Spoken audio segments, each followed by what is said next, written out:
Ngayong araw, papares na natin itong si Kobe, na si Kobe Leling. Ngayon, kita nyo siya.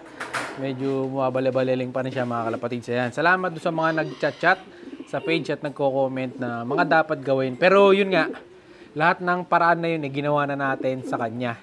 Para lang siya, tumuwid ang ulo. Okay naman yung ulo niya, mga kalapatids.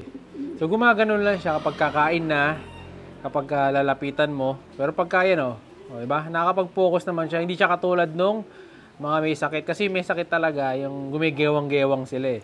Siya hindi na siya, mga kalapatids, hindi na out of balance yan. Kumbaga talagang parang may blind spot na lang siya sa kanyang ulo. So paparisan na natin yan ngayon. Ito yung paparis natin sa kanya. Ayan, ito. Pakita ko sa inyo yung paparis natin sa kanya. So ang ipaparis natin sa kanya ay isang Vandenbroek, mga kalapatids. Ang ipapasok natin sa kanya. So, Vandenbroek Cross Taiwan. Paparis natin sa kanya, Vandenbroek Cross Taiwan na hen. Ayan, napakaganda ng kaparis niya, mga kalapatids. Small hen lang to. So, dating kaparis to nung Alphonse Vandenbroek na grizzle sa loob. Ngayon, paparis naman natin kay Kobe. Ayan, mukhang paris na rin sila kasi ilang araw na sila magkasama dito eh. So, ngayon, tingnan natin kung maganda yung magiging kalalabasan dito. Ayan, mga kalapatids, kitang-kita niyo si Kobe Parang nasa langit lang Kulay puti ng gedli. So, paparisan natin siya. Kita nyo, matino naman, mga kalapatids. Diba? Hindi gumagalaw. Pag naghaharot lang, doon lang siya talaga na loloko. Ayan, nagti-360 Pero madalang lang. So, ito yung paparis natin sa kanya ngayon. Ito, sinasabi ko sa inyo yung paparis natin sa kanya. Yung Taiwan Cross Vandenbroek. Naku, ayan. Ayan, binara ko na. Tingnan natin kung kakastay na niya kagad to. Pag pinasok ko, mga kalapatids. Try nating iupo. Ayan, Ayan na, boy. Ayan na. Ayan. Titingnan natin kung i-score niya. Ayan, nagwawala yung hen. Huwag ka lang magwawala papunta dito sa akin. Baka tumakas. Huwag gugulpuhin, boy. Tingnan natin. Pero ilang araw na magkasama to dito, magkatabi. So, hindi naman din ganun kasiga tong si Kobe. Kaya tingin ko, paparis naman yan. Sa una lang medyo nag-aalangan. Or baka nasisilaw lang dito sa flash ko. Kasi medyo madilim na, mga kalapatids Umuulan kasi ngayon. Ayan Medyo madilim din dito sa background natin. Ayan, dito sa ating gilid ng bahay. Sa kulungan ng mga ibon natin. Kaya hindi natin sila ma-video ng maayos. Kasi nga umuulan-ulan. And then kanina, nag-toss na nga pala kami. So ang toss namin kanina. Saan tayo nag-toss kanina, boy? Malolos. Yung sa may Walter. Ito yung video nun. Ayan. Siya si Idol Madla, nakakahanga, may mga hawak, gandang linyada. Ika'y inspirasyon kung bakit hanggang ngayon ako'y palaging kumakarera. Nandito tayo ngayon, mga kalapatids, sa may Walter para mag-toss. So, ikalawang toss na natin to. Dito sa area na to, mga kalapatids. Ito yung mga warriors natin. Ayan. So medyo maganda na panahon Medyo nawala yung ulan ngayon So time check 11:46. Syempre tanghalin tapat para mas tumibay. Sige, boy, banata mo na. Lagi lang yung konti. Ay, mga kalapatids let's go. Ilan yan, boy? 8 kalapate, mga kalapatids, pinawalan natin ngayon. Ayun sila. Mas maganda-ganda ngayon Nakakaikot sila na maigi dito. Huwag lang sasalpok.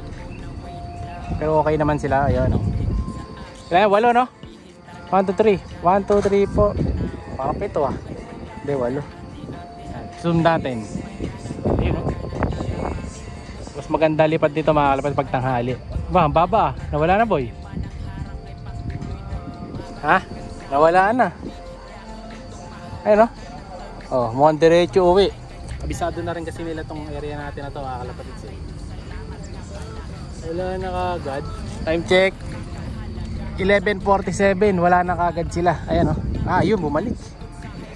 Iikot pa. Ayan, bumalik po.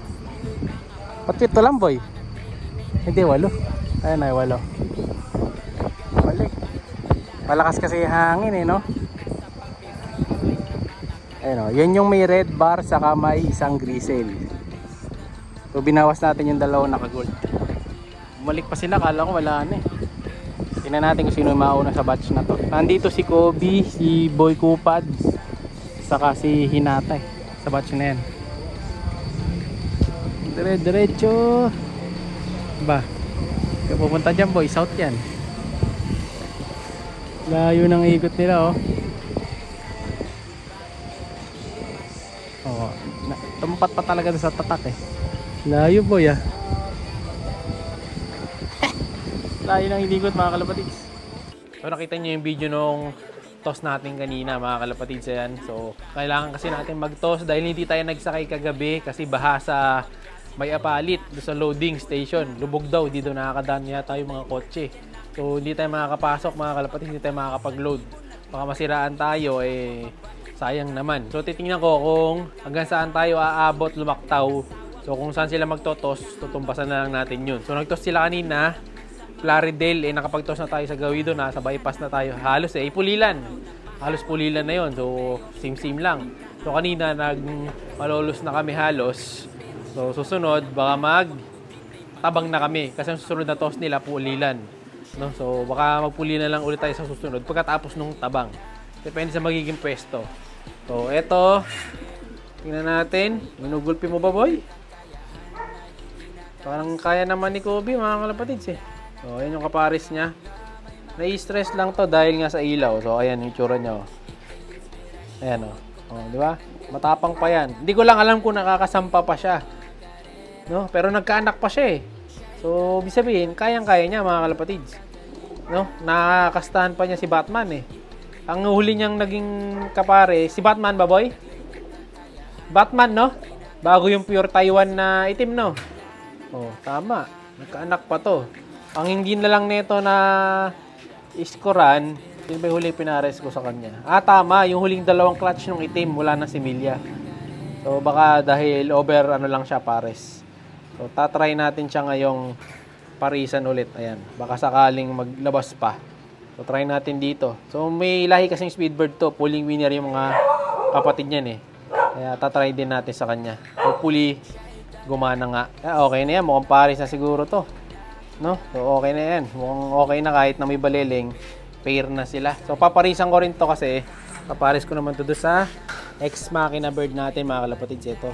Yung nanay ni Tolpo. Tapos na yung lugon nito eh. Ayan. Medyo ano na lang yung balahibo sa may bandang tuktok.